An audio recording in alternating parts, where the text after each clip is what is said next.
നിങ്ങൾ ഈ അൺകണ്ടീഷണൽ ലവിനെ പറ്റിയിട്ടൊക്കെ ഒരുപാട് എക്സാമ്പിൾസ് കേട്ടിട്ടുണ്ടാവും. പക്ഷെ ഒരു എക്സാമ്പിൾ ഞാൻ നിങ്ങളുടെ അടുത്ത് തന്നെ എടുത്ത് പറയട്ടെ. ഹദീസ് എന്നുള്ള വാക്യങ്ങളാണ്.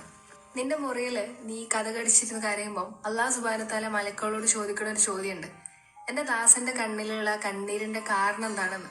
അപ്പൊ മലക്കുകൾ പറയണ ഒരു കാര്യമുണ്ട്, അവന് മാനസികമായിട്ട് തീരെ ശാന്തിയിലല്ല, ഒരുപാട് നാളായി ചിരിച്ചിട്ടെന്ന്. ഇത് പറഞ്ഞുകൊണ്ട് മലക്കുകള് പഠിച്ച റബ്ബിന്റെ മുന്നിൽ നിന്നിട്ട് കരയാണ്. എന്നിട്ട് ഇങ്ങനെ പറയാ, ഓ രക്ഷിതാവേ, നിന്റെ ദാസന്റെ ഹൃദയത്തിൽ എന്താണെന്ന് അറിയുന്നവനാണ് നീ, അവന്റെ എല്ലാ കാര്യങ്ങളും അറിയുന്നവനാണ് നീ, അവനക്ക് കാര്യങ്ങൾ നീ എളുപ്പമാക്കി കൊടുക്കണേ എന്ന് പറഞ്ഞിട്ട് മലക്കുകളെ പ്രാർത്ഥിക്കുകയാണ്. ആ മറുപടി പറയാണ്, എന്റെ ദാസൻ അവന്റെ വളരെ പ്രിയപ്പെട്ടത് എന്തിനോ ഒന്ന് നഷ്ടപ്പെടുത്തിയിട്ടുണ്ട്.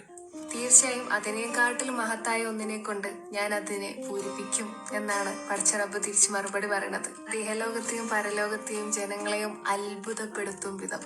അൽഹംദുലില്ലാ, ഇതിനേക്കാട്ടിലും വലിയൊരു അൺകണ്ടീഷണൽ ലവിന്റെ എക്സാമ്പിൾ എങ്ങനെ നമ്മൾ പറയാ? നിങ്ങൾ എന്താ പറ?